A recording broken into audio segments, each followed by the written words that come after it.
Hello everyone, it's Matt McLachlan here, producer of Peter Hart's Military History, and just a couple of very quick housekeeping announcements before this week's episode. Firstly, the British Podcast Awards are coming up, and voting is now open for members of the public, so we would really appreciate it if you could log on and cast a vote for Peter Hart's Military History. It would really mean a lot to Peter and Gary, and they'd get a real thrill out of receiving your vote. The website for that is britishpodcastawards.com/vote. So britishpodcastawards.com/vote.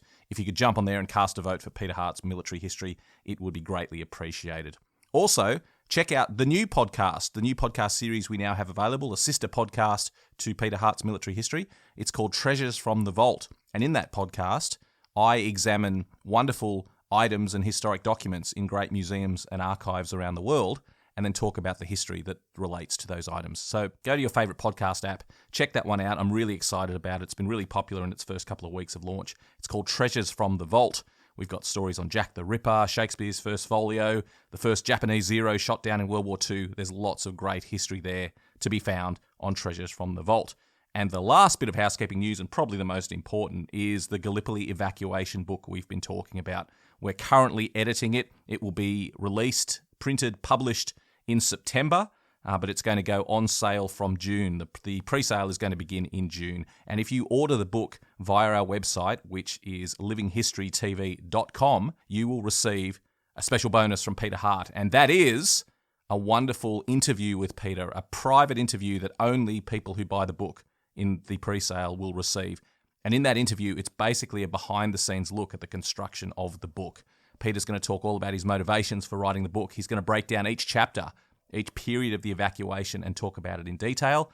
And most importantly, it's going to include the audio files of the veterans that he spoke to in those decades as the oral historian in the Imperial War Museum. So you will get to hear Gallipoli veterans in their own voice telling you what it was like to be at Gallipoli. It's going to be a wonderful interview with Peter Hart, really a director's cut behind the scenes of putting the book together. So you will get that for free if you order the book during the pre-order period, which begins in June. So look out for information about that pre-sale. It's going to be on our website, livinghistorytv.com. Pick up the book when it comes out in September. In the meantime, enjoy this week's podcast. A Living History production. I'm Peter Hart, and for the last 40 years, I've interviewed thousands of veterans about their experience of war. Join me on a journey through the pages of history. Welcome to Peter Hart's Military History. Hello, and welcome to Peter Hart's Military History. This is a series of podcasts designed to present what we know about military history with a bit of humour sketched in. We don't always know a lot about military history, and I'd like to welcome Gary Bain, who is my partner in crime, and I think crime might be how some people see this next episode. What's it about, Gary? Morning, Peter. Yeah, we're really stretching ourselves today. We're going to present the next two podcasts, I believe, are on Waterloo, and today's is on the road to Waterloo. We visited Waterloo one cold November about 2 years ago, I think. Bloody freezing. It was bloody freezing, but it was a really great battlefield. And I've banged on before about get out there and visit the battlefields, but this is a fantastic battlefield with a visitor centre, lots to see still. Le Haye Saint and Hougomont's still there. We barely touched the surface of it, did we? Because we only had a day. And that's probably going to be reflected in our podcast. Well, to be fair, in preparation for that visit, I bought a yard of books. And I think you had about best part of a yard of books as well. I actually read one of them. Yeah, and now we've got, preparing for this podcast, my wife's not pleased. I've now got 3 yards of books on Waterloo, Napoleonic warfare, and the rest of it. And I'm not going to pretend that either of us is an expert in any way on this subject. We would now describe ourselves as we've read a few books on it. Yeah, I think, and I would recommend, Peter, for those that, approaching this as I was as a layman, Peter and Dan Snow's book on Waterloo. That's a really good place to start, I thought. Although you could try, as you referred to it, the Dan and John Snow book, which I think is something entirely different. Yeah, that was your. I used to when I was at university. I hadn't been to the lectures, and I used to buy a book that explained things simply for the simple-minded, which I was, and I used to call them noddy books, and my big ears and noddy. My noddy book was originally for that trip was Gordon Corrigan's book on Waterloo, which I found great for providing a background. Also, a lecture he did was great on the background. I was at that lecture. And then my first real book that I really looked at was Mark Adkins' Waterloo Companion, which I thought was going to be a noddy book and turned out to be, in my view, quite a tour de force. Really, really dug into it, didn't it? And it's got wonderful maps and a fairly cool and dispassionate analysis, but providing a background to the whole campaign. And then you moved on to another book, didn't you, by John Graham? I've forgotten the title. What was that? Voices of Waterloo. Voices of Waterloo. I always want to call it Letters, but it's not. There is a book, Letters of Waterloo, but Voices. I thought that was a really good read. It was easy to read, and it was made up largely of contemporaneous records, and I think that's a good place to start as well. Whereas my sort of next progression was to Phil Clayton's Waterloo. I think you've got that as well, but you didn't find that as quite... No, I found that quite difficult going, to be honest. I started it, but I didn't finish it. It's the story of my life, that, Peter. Well, your wife has told me several tales about you not finishing things. And then we finished up. Both of us bought the Waterloo Archive, edited by Gareth Glover. I don't know whether it's Glover or Glover. Glover. I've never met him. The 6 volumes of contemporaneous, what a great word, you used that, accounts. And then my final reading was John Hussey's masterwork. Now, John Hussey is a mate of ours. He's getting a bit on. I'm not sure he described me as a mate of his. I think the word acquaintance might be deployed. I sat on a table with him once. Well, you should have sat in a chair round the table. He looked at you a lot more thing. But his Waterloo, the Campaign of 1815, 2 volumes, is, in my view, a masterwork. And if you're getting, it's a cool, dispassionate analysis.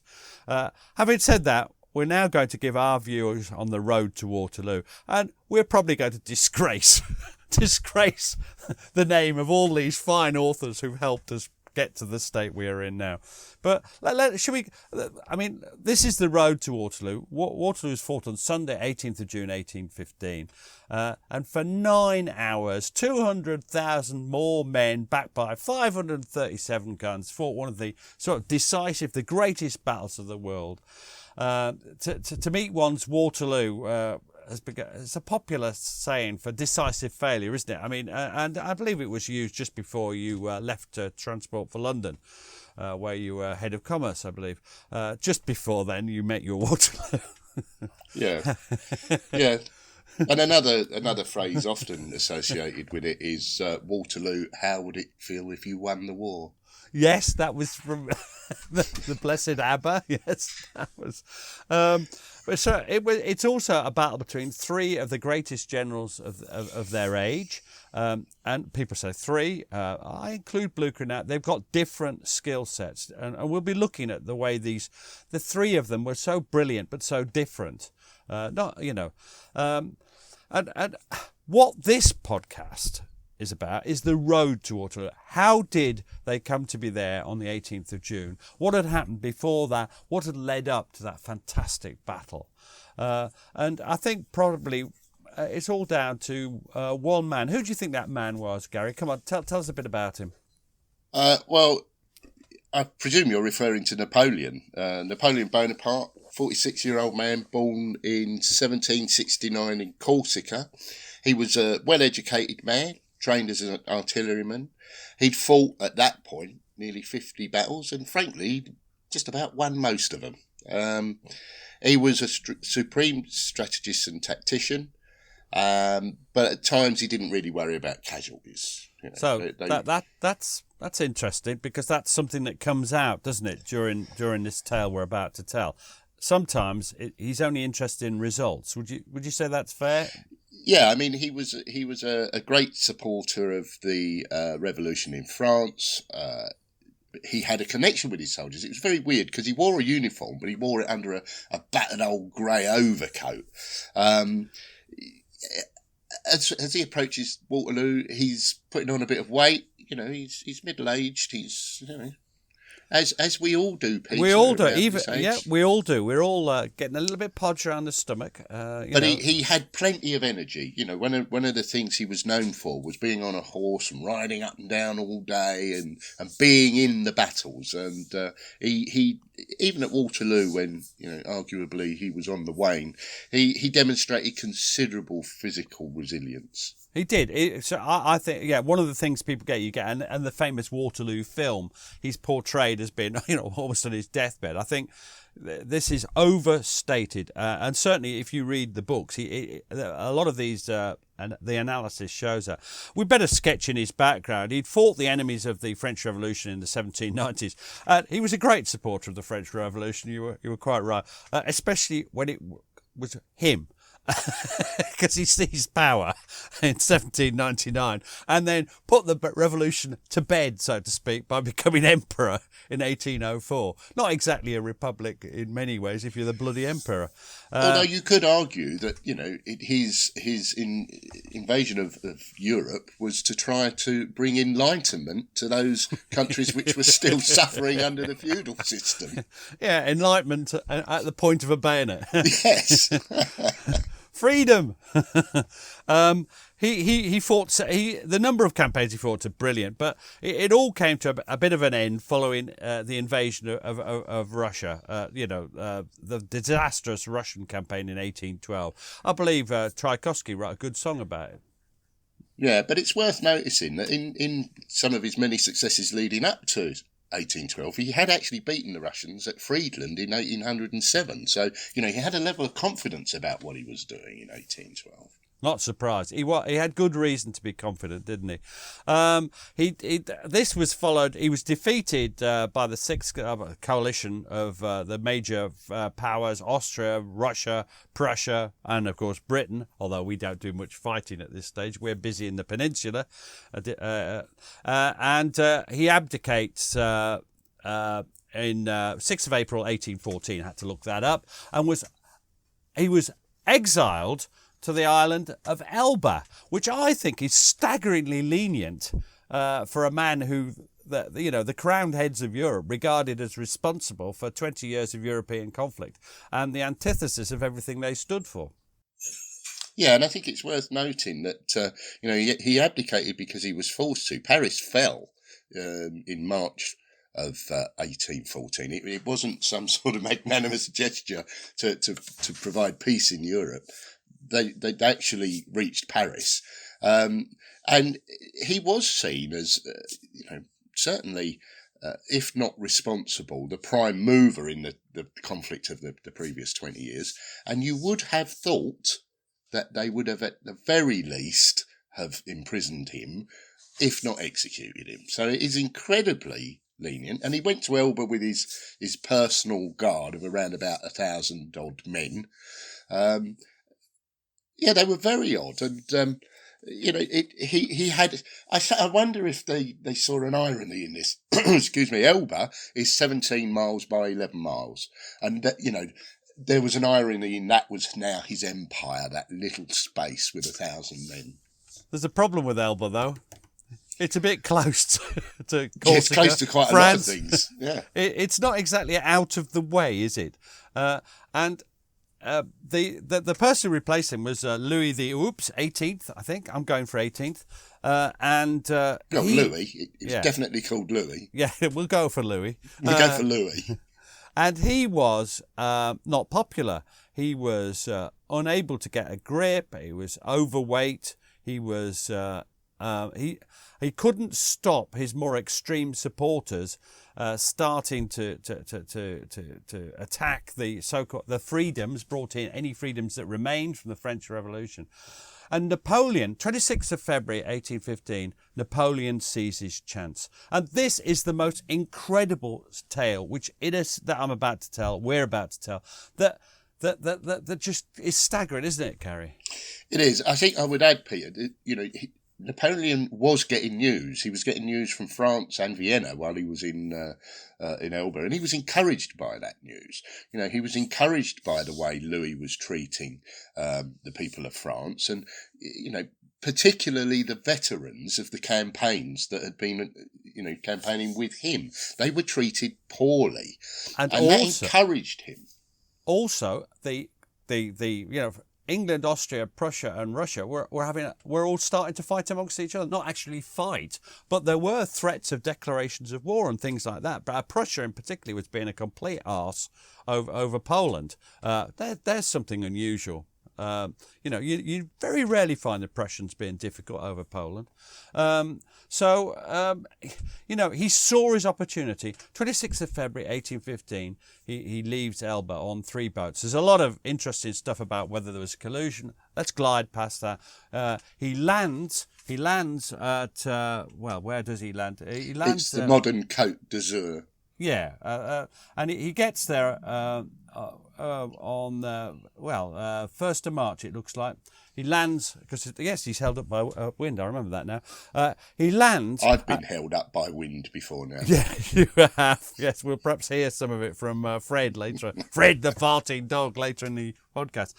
He lands, and as he lands, and he goes through... Then this begins 100 days. Now, I'm not sure I like the title 100 Days. I hate it in the First World War. It's bollocks then. It doesn't include what really happened.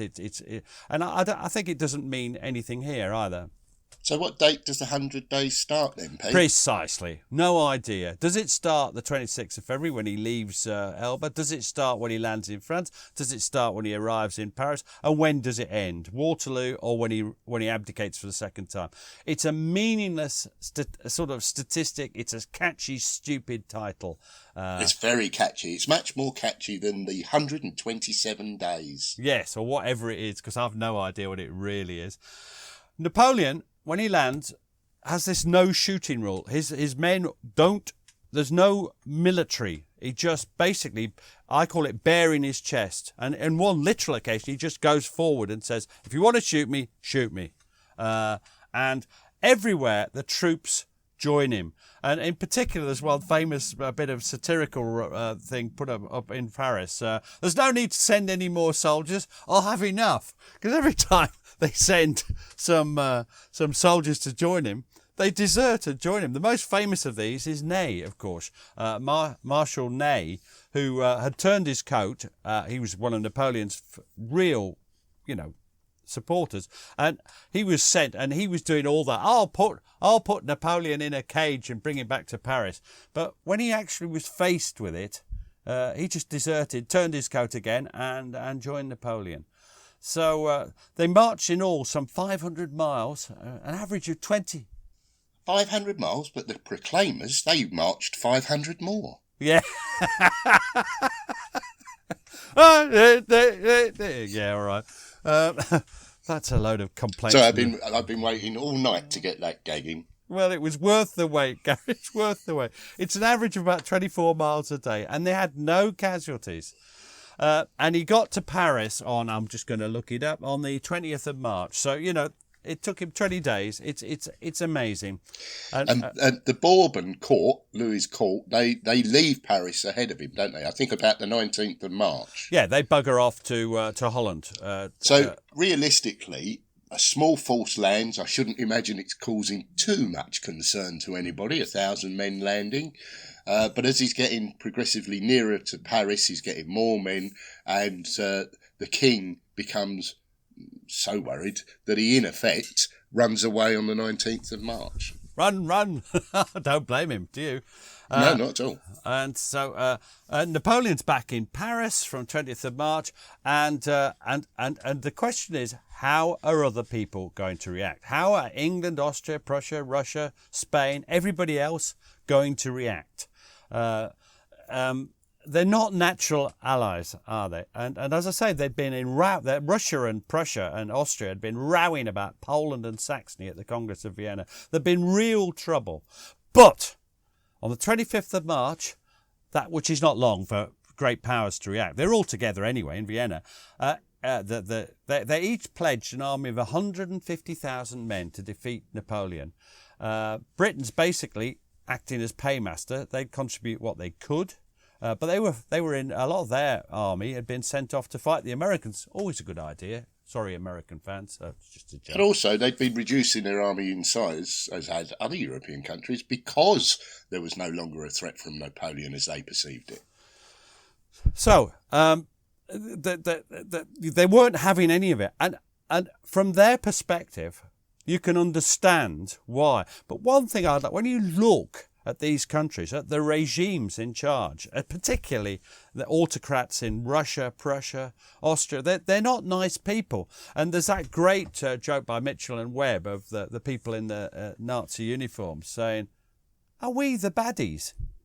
And sometimes in the story of Napoleon, and I know you don't, we're both conflicted about this, are we the baddies? Is it not the case that Napoleon is enlightenment, is a genius, a man who's capable of unbelievable things? Or is he a flawed genius who's also has to be stamped on because in the end he's a dictator? And I waver between admiration and thinking of him as an enemy. Well, there is an admiration. I mean, the age is called Napoleonic. You know, he influenced the age, and you have to admire that. But he was a dictator. He was power mad. He wanted power. He installed, as you well know, members of his family into the crowned heads around the countries that he invaded. And some of his marshals.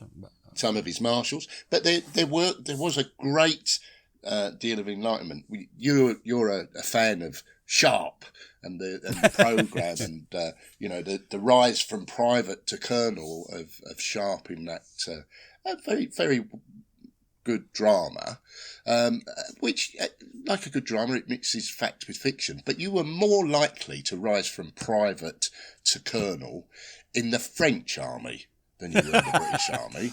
Absolutely.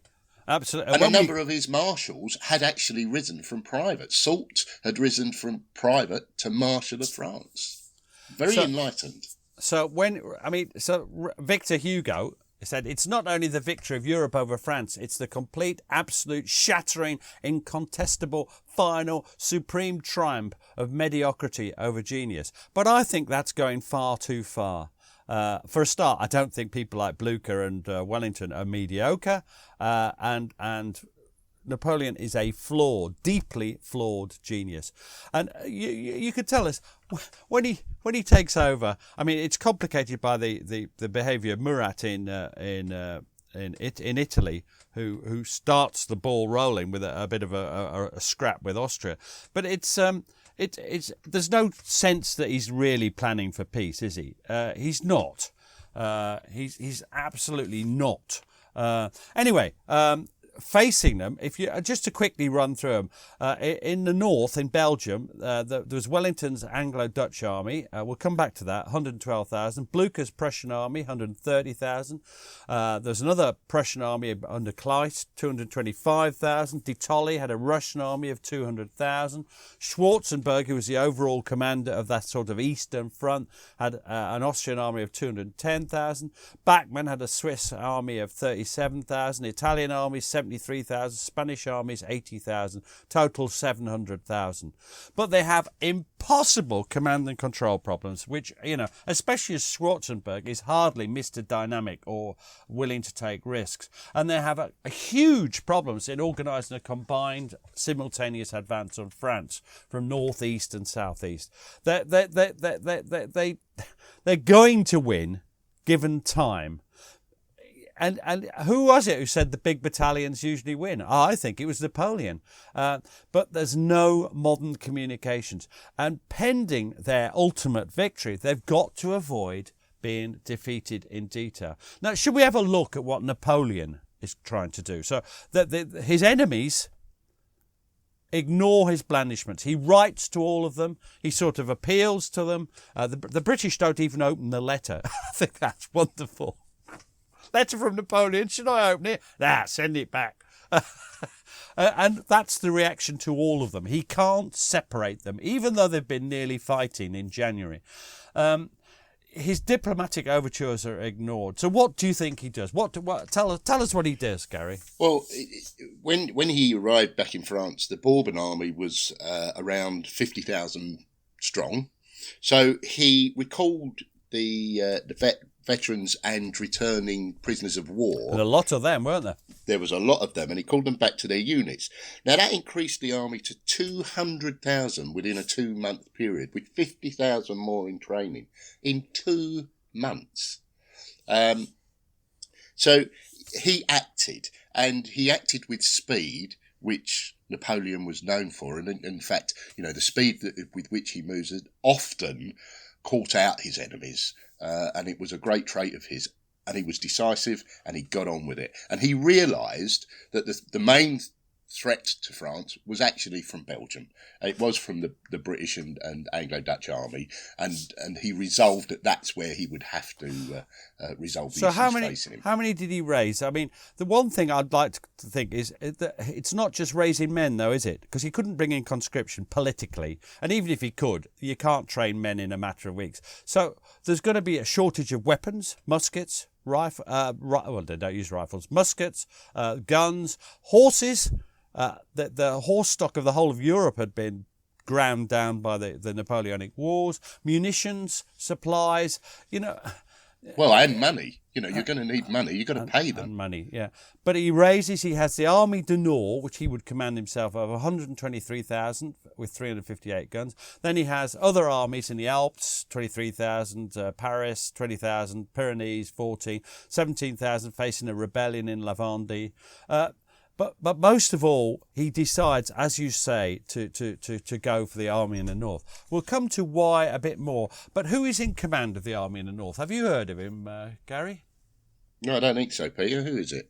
It's the Duke of Wellington, Arthur Wellesley. Never heard of him. And he was 46 years old, so to us he's a young whippersnapper.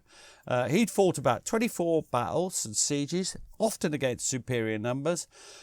He'd won all but the siege of Burgos. He was fit, he was slim, good physical stamina, It sounds very much like me. I've got a lot in common with him. He was an Anglo-Irishman, wasn't he, Peter? He was. As many of the officer classes were at that time. He joined the British Army in 1787 and rose to be a Major General by 1803 in India. Now, that is parallel to my own distinguished military career. Of Over course. a 6-year period, I managed to go from private soldier to private soldier, but Lance Corporal in between several times. Yeah, if you counted each of those promotions as a promotion, you'd have been I'd have been a Major General. You'd have been a Major General as well. So in number of promotions, you were equal to the Duke of Wellington, and I think we ought to give you the respect. He was known to have a laugh like a horse with whooping cough. And his nickname to his son, he had quite a large nose, was Nosy. He didn't wear a uniform. It's quite strange that a lot of them don't seem to, on the surface wear. He wore drab clothes and a black hat. And what I love about the hat was he wore it fore and aft as opposed to sideways like Napoleon. They're quite similar hats, but they just wore them at different angles. I love that. You can tell them apart. He was a cold and aloof man, but quite a passionate man as well. Passionate with women. Yes, he's noted for his comment, isn't he? Publish and be damned when threatened with exposure of an affair to a reporter, a newspaper writer.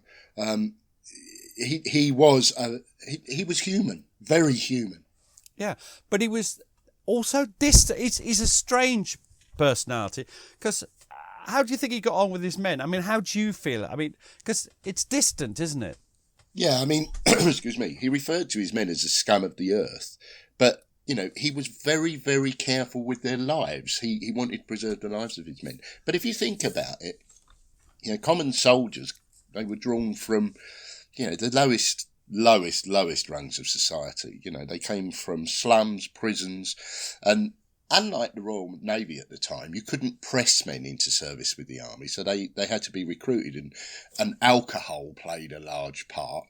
So they were recruited from, you know, the lowest in society. So he was right, in a sense. They were exactly what he described them as. I'm interested, as you say, he preserved their lives where possible.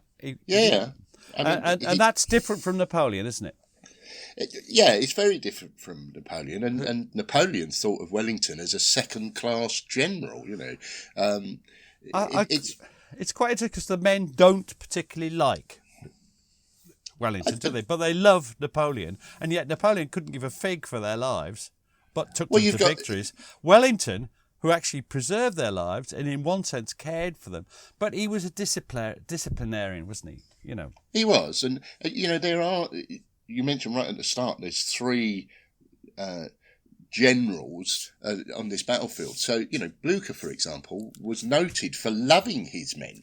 So we'll come back to him, but you've got this very different approach amongst the generals to how they treat their men. So what he was a master of defence, wasn't he? He'd made that reputation time and time again in India against superior numbers, in Peninsula time and time again. He'd driven them out, as you said earlier, from Spain and Portugal. I think a point we both like about him is he was bad-tempered. And, he was. I mean, he was a calm man on the battlefield. It's rather odd, but he was really bad-tempered, and boy, did he judge you. You know, he made his mind up about you very quickly. And if you didn't know the answer, I mean, his staff learned that if he asked you a question, how many miles is it to East Finchley from Haringey? If you didn't say 6, no matter what the answer was, you had to have an answer. Because he'd go berserk if you didn't answer. You know, wise subordinates would just come up with anything feasible and then adjust it, you know, later. I love that. He wasn't happy with his army that he was given and we'll come back to this. He described them as infamous, very weak, ill-equipped, and he was ruder than that at times. Although rather bizarrely, he had confidence in their ability to deal with anything the French would throw at them. Yeah, there's some different things going on. Contradictions there, aren't there?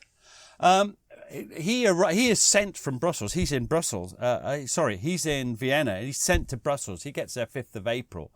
And he found that, as he said, his army had been cut to the bone. His Peninsular army had been almost disbanded, sent to America, all sorts of things. They were a polyglot army. And this is where this myth of British superiority rather takes a dent, because it's not a British army, is it? I mean, there's people from all over the place. I mean, you know where they come from. A lot of them are German, aren't they? Yeah, you've got King's German Legion, you've got them from Hanover, Nassau, Brunswick, Holland, Belgium. Some of these people had actually fought for Napoleon previously. In the last campaign. The Belgians were, I mean, some of them were wearing French uniforms, weren't they?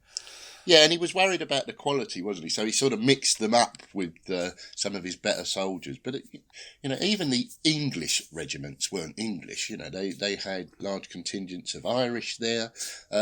He really wasn't keen on the army that he had. Or his staff officers.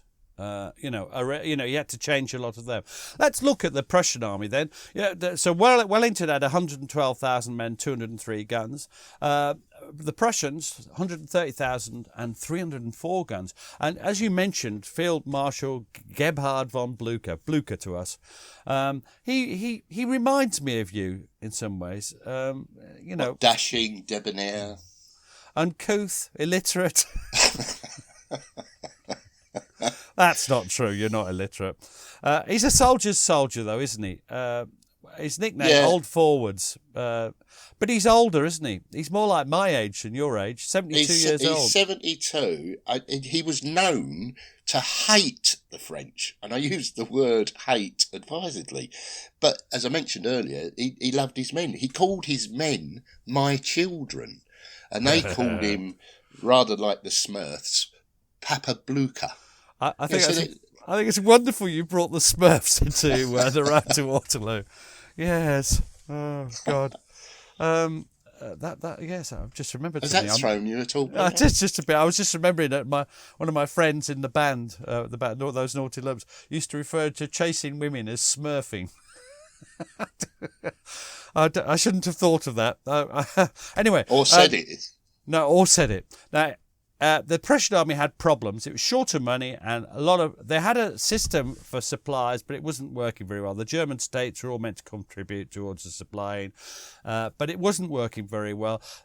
And Blucher had a noted chief of staff, Lieutenant General Graf von Gneisenau.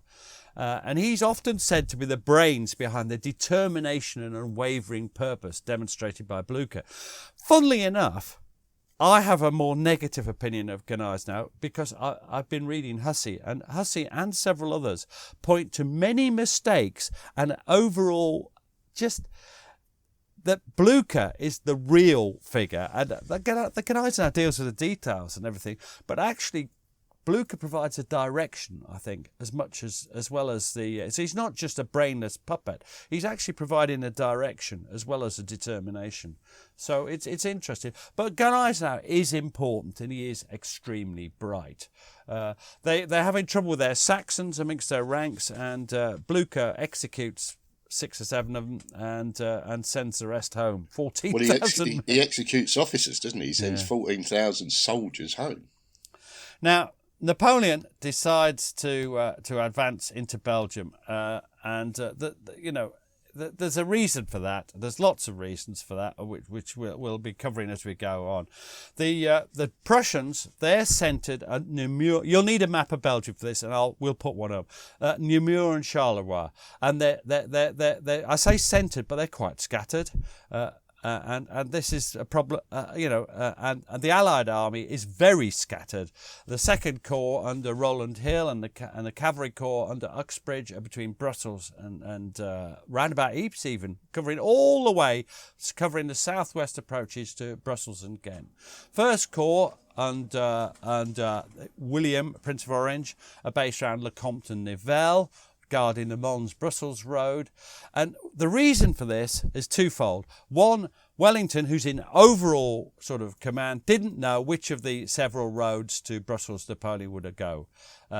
Wellington is not commander of the Prussians, but he's liaising with them and providing direction. He thought they would come up the Mons-Brussels road. And even when Napoleon attacks, he thinks it's a feint. And this is the point. The Allies are on the defensive because they're waiting for the main forces, the Austrian and Russian armies, to advance on France's the eastern frontier, directing. That's what this means that they're surrendering the initiative to Napoleon. If you're on the defence, you always surrender the initiative. And what makes it worse is you have to spread out. You have to deal with every every eventuality. You're vulnerable to surprise. And then there's the problems of feeding these massive armies. And I know you pointed this out to me in the first place because I'd forgotten. But yeah, particularly with the Prussian army, you've got to forage. Now, you mentioned the size of these armies. They spread out over miles and miles and miles because you can't just descend on a little hamlet, of 100 people and feed an army of 100,000. That's just not possible. So that I don't think people realise how spread out these armies were. And, that meant that when you first encounter the enemy, you're probably going to be outnumbered. Now, which explains the Allies' total. The total is 242,000 men. That's the Anglo army and the Allied army and the Prussian army together, 242,000. Napoleon only had 123,000. So what you've got is a plan of divide and conquer. Napoleon plans to use interior lines of communication. This is one of his traits. Speed and surprise to beat the British and the Prussians and then turn back and deal with the Austrians and the Russians, hoping that they'd fall apart. After all, they'd nearly been to war with each other not 6 months before. Although Blucher had made very firm commitments to Wellington, hadn't he? Blucher and Wellington get on fine, and that's, I think, that's what saves the Allied armies in Belgium. I think that's well done. You can't emphasise that too first. Whatever the frictions between the British and the Prussians at international level earlier in the year, Blucher and Wellington respected and liked each other. Now, Napoleon thought if he defended, defeat was set. So defeat was inevitable if he did nothing. So he would attack north into why into Belgium? Well, it had been French until very recently. The population was pretty sympathetic in places. I think you're right, your point earlier. The Allied and Prussian armies most directly threatened Paris. And if you could beat the British element, then that's the paymaster. That's money. And follow the money is always a good plan in almost everything. So the political impact will be massively magnified. But he's got 4 great problems. Let's brainstorm on what the problems are. What do you think the problems are? Let's do a couple each. What's the first one? Well, he's got to win against an Anglo-Prussian army that's just about twice his strength. That's his first major problem. Well, I'll do one. Let me do it. Let me. The 2 armies were commanded by people who don't fear him. Blucher, who had been beaten Napoleon, didn't fear him, and Wellington had no reason to fear him. Wellington had only been beaten at Burgos. He knew how to fight against the French. Right, your turn. Well, he's also got to be quick because the Austrians and the Russian armies are going to move on France at some point. So he's got to do it before that happens. But there's a problem with that, Gary, because, yes, speed's important. But if you try and manoeuvre quickly, you tire your men out, don't you? I mean, because you say, we're going to thrust here. And you can point to it on the map. It's not very far on the map, is it? A couple of inches. But that's 25 miles to do in a day. 20, That's a good point, Peter. I think we probably touch on it at some point, but the speed of movement at that time, even by horse, at best, was about 4 or 5 miles an hour. That's it. At very best, and yes, absolutely. So we'll be coming back to that now. So what's Napoleon's plan? He had planned to attack. Look at your maps. Prussians at Charleroi, to burst through. On the line of Charleroi, Quatre Bras, Waterloo Road to Brussels. He intended to separate the Allied and Prussian armies. The Allied to the left, as you look at the map, or west, as we call it, the Prussians to the east. To defeat them in detail, so take one or the other on first, and then turn on the other. Yeah, and I think at this point I'd say that Wellington thought it was most likely that the Mons Road would be the line of attack, which is, you mentioned earlier, he thought this was a feint, and that explains why he thought it was a feint. Absolutely. Now, to carry out this sort of plan, Napoleon needs utterly reliable commanders. But do you know, Gary, he didn't make good choices, partly because half his best commanders were... Some of them weren't choices, were they? Some of them refused point blank to rejoin him. And some were dead. Yes. Or past it. I mean, we all have a sell-by date. Transport for London, in my view, were shockingly premature in deciding you were past your sell-by date. But, everyone at the War Museum were entirely right that I was past my sell-by date. But we've all got sell-by dates, and some of them were a bit past it. Well, I think you're old enough to be pre-sell-by dates. So he still had some good generals, but he left 2 of his best, Davout and Suchet, back in France. And he appoints Marshal Soult as his chief of staff. Now, tell us a bit about Soult, Gary.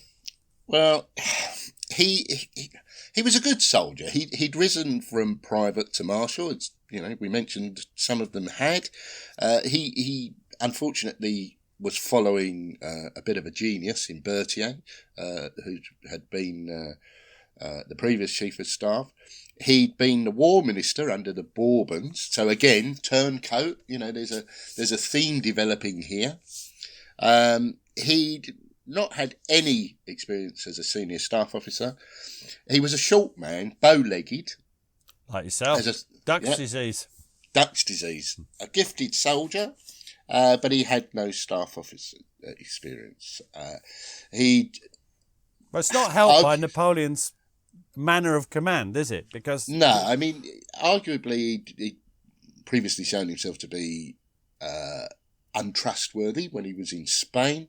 The army didn't like him at all. They didn't trust him. His orders were completely gobbledygook and imprecise. At times, and Napoleon, who would think on hoof and come up with an idea and want it done, and now was absolutely the wrong style for Soult. He didn't master the nitty gritty of staff work, and at the time you mentioned the lack of communications. He didn't send multiple copies of messages, so if something went awry, it went. So awry. even the basics, he sometimes the basics, and some historians, and I use the word historians in its proper context, Peter. They consider him responsible for treachery to Napoleon, in that he was. They see it as willfully incompetent. I'm not sure you could be willfully incompetent. I think they go too far, but it's not his finest hour. No, Waterloo. no. Now, two of his other generals. I'm going to sketch these through. One is Marshal Ney. Another turncoat. Flaky, I think, is the word I'd describe it. Tortured by self-doubt after he changed sides again. And he was ignored by 2 months and suddenly called forwards. We're going to come back to that. And the other senior commander that we're going to deal with a lot is Marshal Grouchy, who's inexperienced at this level. He'd only just been promoted, and he was definitely confused by the imprecision of the orders as transmitted by Soult, and he was tortured by his jealous subordinates, particularly name-check Van Damme and Gerard, who seemed to be absolute bastards. Go that way. No! willful just insubordination there, not incompetence. Especially Van Damme. He later on proved competent, but he doesn't do well at Waterloo. We'll come back to that. So he divides his army into three parts. The left wing is under Marshal Ney. And here's a quote. Napoleon said, what does Napoleon say, Gary? Bonjour, Ney. Oh, French. Is it all in French? No, just the word bonjour, Peter. Oh. Bonjour, Ney. I want you to take command of 1st and 2nd Corps. I will give you besides the light cavalry of my guard, but do not make use of it. Tomorrow you will be joined by Kellerman's cuirassiers. Now go and drive away all the enemy along the Brussels road and take up a position at Quatre Bras and await further orders. So he calls him up and then gives him imprecise orders, and he has no staff. So this doesn't start well for Ney, who's not the most intellectual of officers to start with. Yeah, you may correct me here, because I'm scratching in my memory, but I like Kellerman, I think, because he's referred to as the ugliest man in the French army. Yes. Yes, you would have an empathy with him. Napoleon called Ney the bravest of the braves, known as Le Rougeard, a red-faced bastard. And he was commanding 1st Corps under General D'Erlon and 2nd Corps under General Riley. I can't pronounce it. So there we go. In all, he's got 47,000 men and 100 guns. He's on the left wing, the left side. The right wing's under Grouchy. And he has Van Damme commanding 3rd Corps, Gerard 4th Corps, and a cavalry corps, 46,000.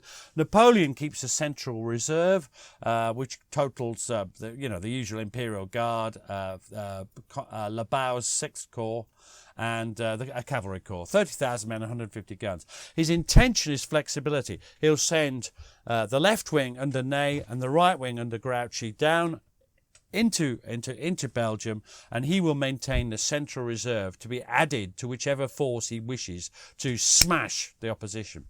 On Thursday, the 15th of June, at 3:30 in the morning, the French crossed the Belgian frontier. The cavalry first, and the long marching columns of infantry. And what problems, as a transport expert, and you are, we joke about this, but you do know a lot, what problems do you think that they faced? Well, there's going to be congestion for starters. The roads are going to be blocked. You've got 1,000 men in columns of fours, so that's about 300 yards, I would have thought. Artillery, cavalry, more. A corps would take hours to pass a given point. Hours and hours. they'd be bunched up. Think about a convoy. You've got a convoy of men in a convoy of lorries. They concertina, don't they? Yeah, they do. The people at the back seem to have to go faster to stay level with the front, don't they? I mean, that's a standard army thing even today. Lots of veterans have told me that. Yeah, and on top of that, you've got sloppy staff work, as you referred to earlier. So he's got real problems.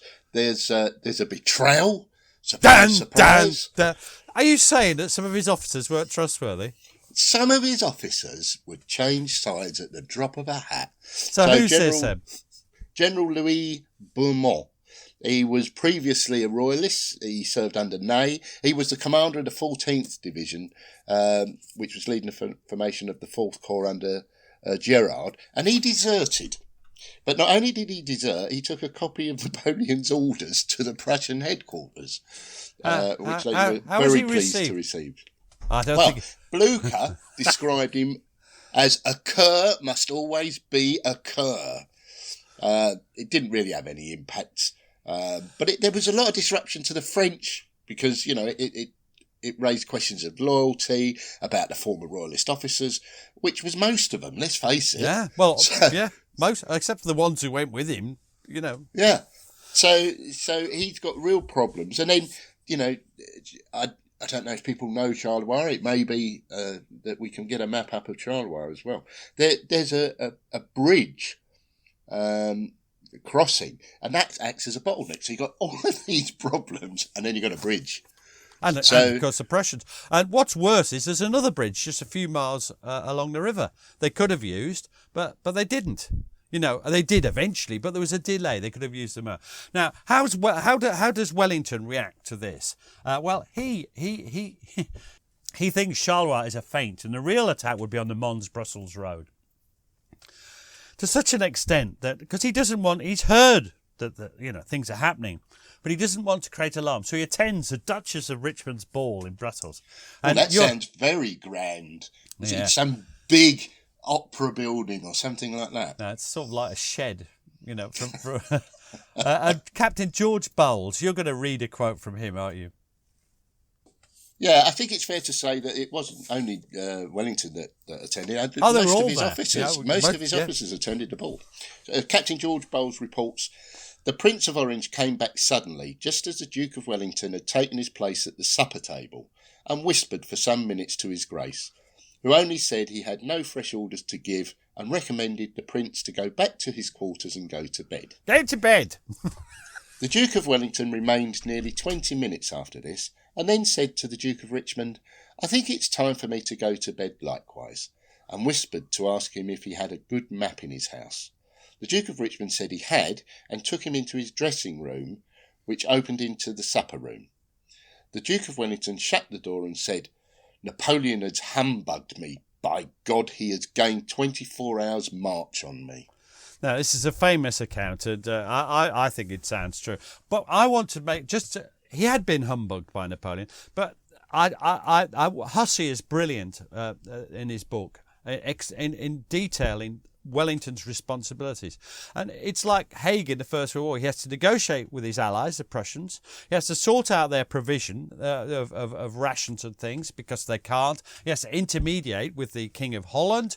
He has to negotiate with all the various German states his troops come from. He has to deal with various dignitaries foisted on him, people like William, Prince of Orange. His staff wasn't the people he'd wanted. He'd lost a lot of his best peninsular officers. He did have to cover every route to Brussels. We know he was on the Charleroi. Napoleon was on the Charleroi route. Wellington couldn't know that at that stage. His army spread out across Flanders, and Napoleon has a reputation, doesn't he, for diversions, for trickery. You don't always believe what you see at first. Anyway, he orders his force to concentrate at Nivelles and Quatre Bras. Now, I want to talk about communications, because distance equals time, doesn't it? This is what you so insightfully mentioned earlier. Even sending a mounted dispatch rider to get between headquarters, when you add the condition of the roads, the traffic on the roads, the formations on the roads, night time, you can only... Do you know, they often only did 2 miles an hour, those dispatch riders. We think of them going at full speed, but they don't. They go about 2 miles an hour. At best, 4 miles an hour. So 10 miles between headquarters could take 3 or 4 or 5 hours, you know. Yeah, and I think Quatre Bras are around about 20 miles from Brussels, you know, so at that pace, that's quite a distance. It's a distance to march, and there's no... If you send an order, you have to wait to get confirmation the order's been received and that they're doing it. There's no telephone, no semaphore, no telegrams, just riders and messages. You can't change your message once it's sent. You can only send another messenger. What happens if that one arrives first? Then you're buggered, you know, because it's the same for both sides, and God does Napoleon suffer from it. But both sides struggle. Then you've got to. You give orders to a unit to march, but they've got to have their brekkie, they've got to pack up, they've got to get on the road, they take up miles of road space, they've got their ammunition, their baggage. Distance equals exhaustion. Now, if you've marched 15 or 25 miles in a day, how do you fancy a fight at the end of it? You know, it's difficult, isn't it? It's difficult. And if you're foraging, you might not only have marched that sort of distance, you might not have eaten. So 15th of June, Napoleon's... There's problems, but it's not a bad day for Napoleon. They make progress. He starts to separate the Prussians and the British. And then 16th of June, his plans, they changed during the day, but his initial plan was Ney was to advance on Brussels, sweeping aside the 6,000 or 7,000 allied that had gathered at Quatre Bras. Meanwhile, grouchy Napoleon would attack and defeat the Prussians at Ligny. Now, this change is later on because Napoleon sees a chance to destroy the Prussians by bringing up part of Ney's force, D'Erlon's First Corps, to strike at the exposed flank of the Prussians. But that's not his original plan. The Allies, the Prussians, are to concentrate at Sombref, Ligny, Wellington at Nivelles, Quatre Bras. People often think it's just Quatre Bras, but Wellington is still covering other roads, so it's Nivelles and Quatre Bras. The Prussians take up defensive positions not on the Sombref Bridge as they'd intended originally, but forward of that in Ligny Valley in a series of villages, which they fortify. Wellington rides forward to meet Blucher and Gneisenau. That's how he does it. So he rides the 5 or 6 miles between... I'm not sure about that distance. Sorry, I shouldn't have said that. It's 7 miles. 7 miles, thanks, mate. Between Quatre Bras and Ligny. And there's a huge controversy. And... it's my view, and I follow Hussey and others, that Wellington promises to support the Prussians at Ligny, provided he wasn't attacked himself by a significant force. I think that's a reasonable supposition, given everything we know about Wellington.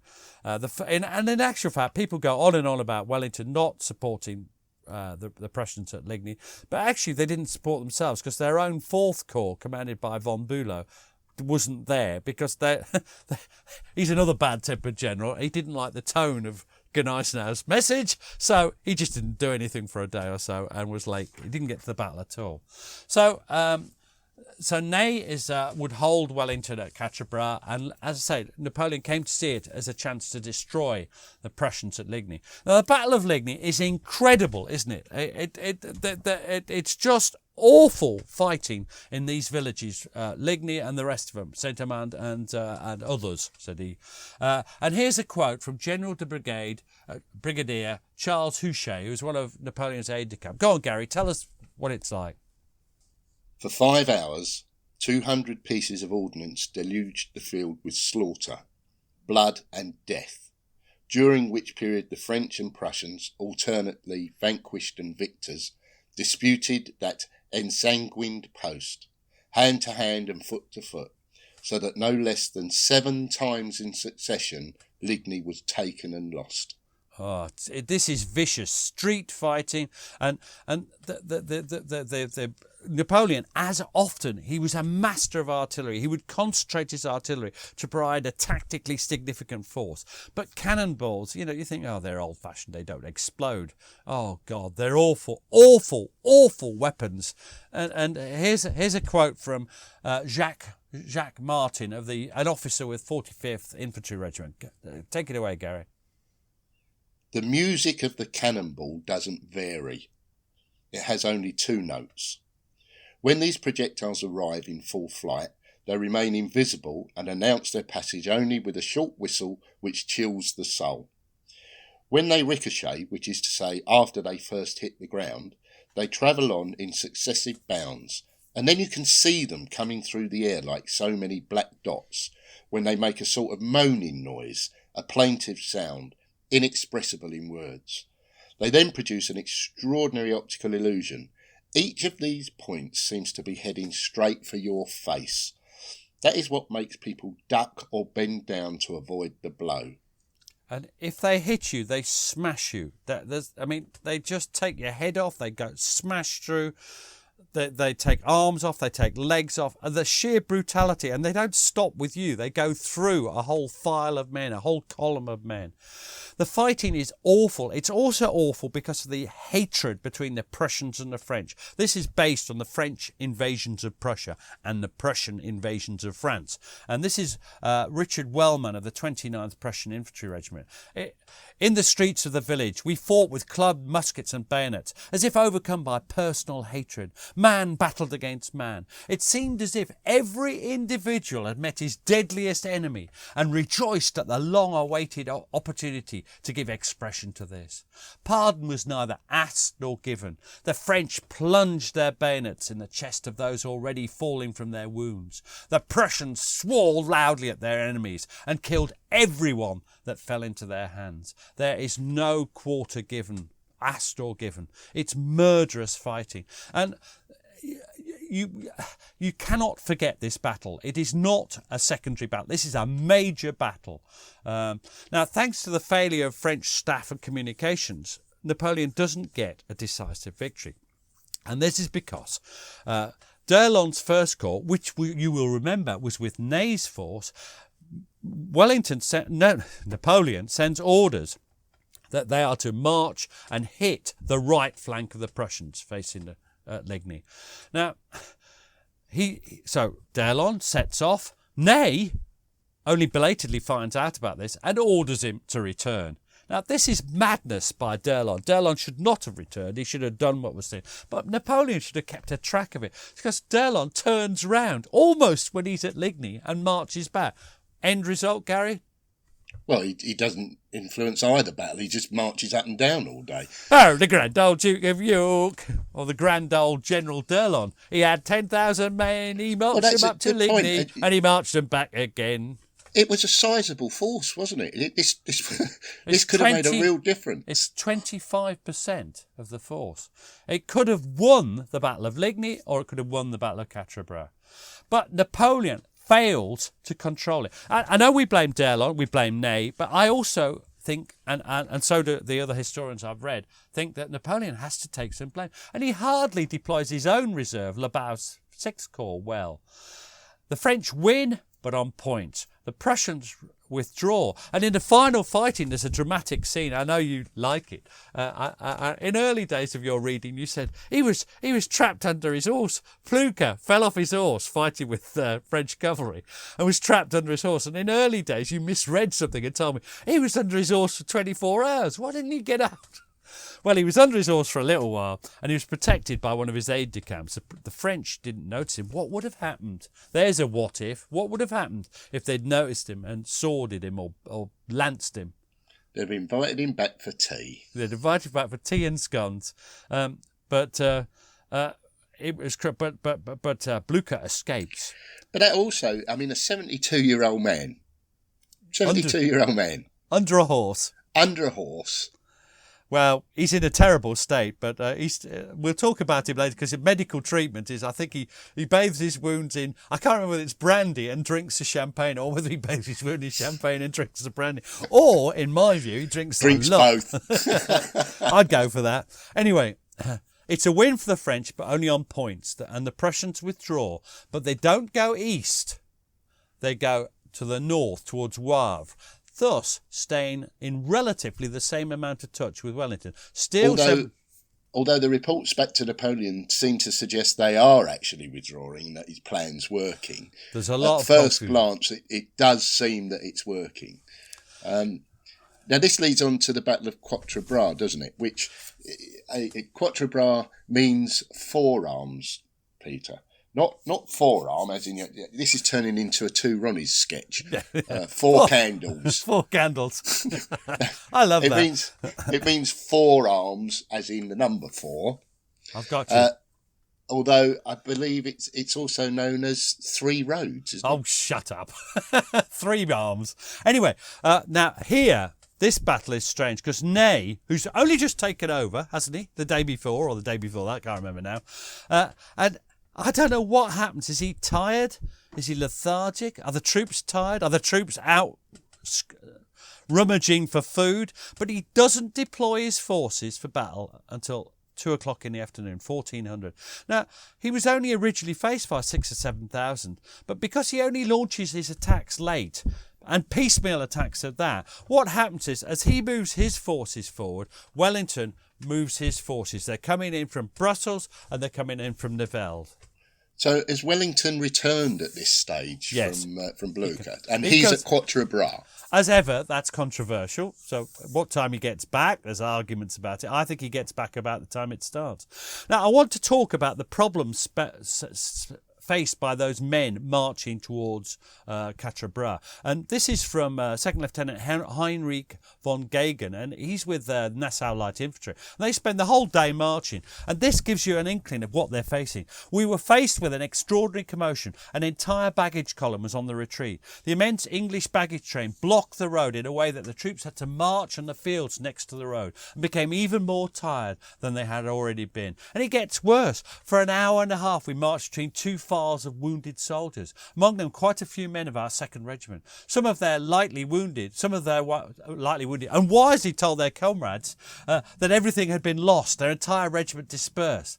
The look of these wounded men was not encouraging, but as one can imagine, their words had made an even worse impression on our young soldiers. Most of the wounded that we met were Scottish Highlanders and Brunswickers, the latter having lost their sovereign on this day. I was most impressed by the Scotsmen. Only seldom could one hear one of them moaning or crying. They never stopped moaning at me on Facebook and Twitter, I can assure you. Hello, Derek from Hayek.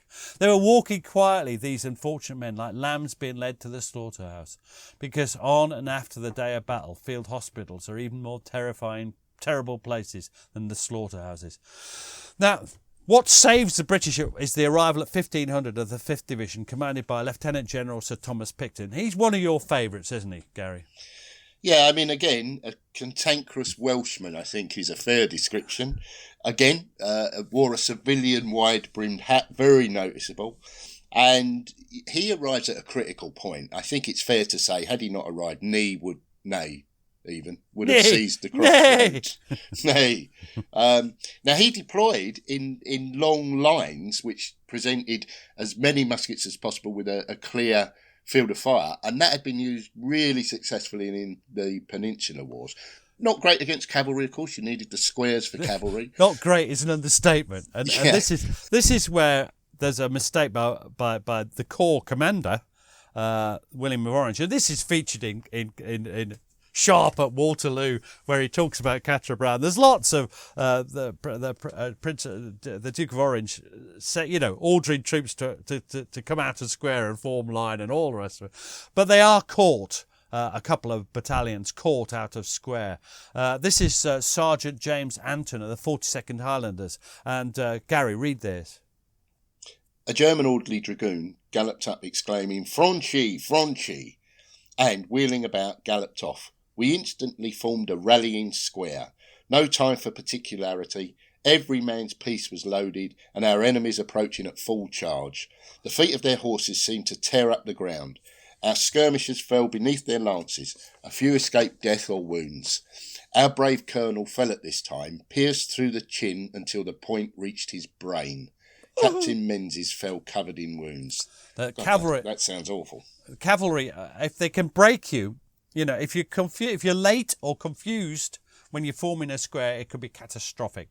And the Duke of Orange ordered 5th Brigade to form line, and they get They got cut, very badly cut. One battalion loses its colours, the other three are forced to retreat. This is the bit that's sharp. Those of you who like sharp at Waterloo, this is where they run back to the woods, a lot of them. Squares, you should remember, are near infallible defence against cavalry, aren't they? I mean, you only found one example, didn't you, Gary, when you were doing a bit of research into this?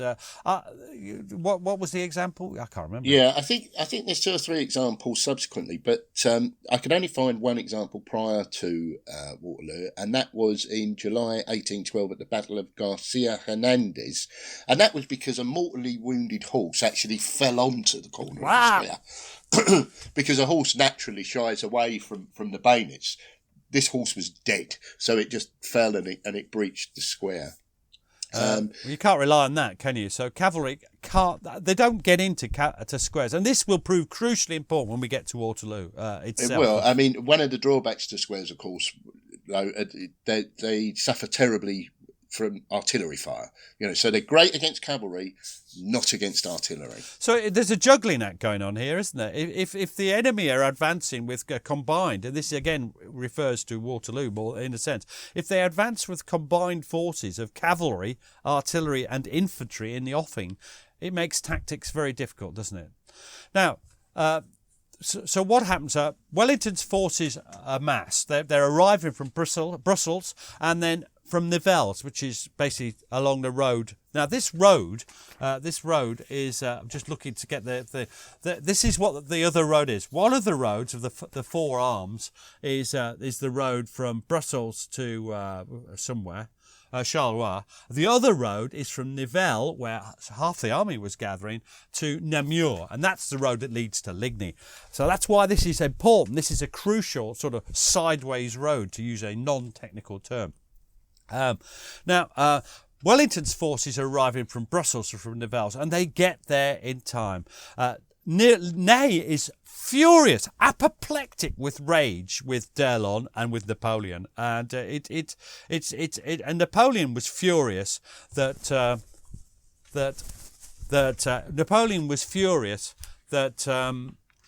he'd been deprived of his victory. So everybody is furious. In the end, the Wellington's forces throw the French right back to where they'd started from that day of the Battle of Quatre Bras. It's a terrible. And so when you came to the Saturday the 17th of June, things had not gone Napoleon's way, but he still had the initiative. He could either turn on the British at Quatre Bras, British. That's terrible. The Allies. Jesus, I go through I'm an idiot at times. He could concentrate against Wellington's left flank, but he didn't see the opportunity until it was too late. And that's quite interesting. Nobody's perfect. On the 17th of June, Ney again does nothing all morning. What's going on, Gary? Is it because the troops are all foraging? Is it because he can't be bothered, or is he sulking? He spends the time with his forward troops, not at his headquarters, at his forward troops. He does nothing till afternoon, by which time the British are on their way back to Mont Saint-Jean, which is the site of the Battle of Waterloo. Now, what happens now is Napoleon is just as bad. He doesn't pursue Ligny. He doesn't pursue Blucher. He instead, Napoleon tours the battlefield, talking to men, and the Prussians fall back to the north, not to the east, still able to support Wellington. So there we go. Night of 17, Blucher falls back to Wavre, although he is missing for most of the 17th because he's being cared for and nursed back to health with copious quantities of alcohol, one way or the other. Wellington falls back to what we call the site of Waterloo, the Mont Saint-Jean ridge. It's pouring with rain, and that helps the rear guard. They fall back the 8 miles to the Mont Saint-Jean ridge. Napoleon hasn't finished them off. He hasn't finished off the Prussians, and I think that's crucial. What do you think? Yeah, I mean, to be perfectly frank, had he finished off the Prussians at Ligny, they would not have been in any condition to arrive on the battlefield at Waterloo. And that might have been all the difference to the fantastic story we're going to tell, where Wellington, the master of defence, creates really strong positions on a ridge with unbelievably potent, advanced farm building strongpoints, Huguemont and La Haye-Sainte. The Prussians, well, when he gets back, they're inspired by someone who I can only describe as an obstinate bastard, Blücher. They don't retreat towards Prussia. They don't lick their wounds, although I'm sure that having bathed his wounds in alcohol, Blücher was tempted to lick his wounds. They return to the battle, and that is the story of Waterloo, the increasing threat hour by hour to Napoleon's right flank at Waterloo. So there we leave them, the men, and let's remember, we always like to think of the men that would fight Waterloo, soaking wet, huddled together for war, short of water, clean water, short of food. In fact, the French they're desperate for food. They're looking here, there and everywhere for it. And that leads to the Battle of Waterloo on the 18th of June. And we'll be returning to this, won't we? I can't wait. Battle of Waterloo. And we'll be there. And thank goodness we'll only be there sort of metaphorically, because it sounds dangerous to me. And not in November when it sounds cold. Yes, one way or the other, we'll be warm and not in danger. So thank you for listening. I hope you've enjoyed this quick review. And yes, it has taken an hour and a quarter, but it's a big topic. But we've loved doing it. Thank you for joining us. And if you've enjoyed this, listen to our other podcasts. And don't forget to vote for us in the podcast, the British Podcast Awards. Thank you very much. Thanks, Pete. Thanks, Gary.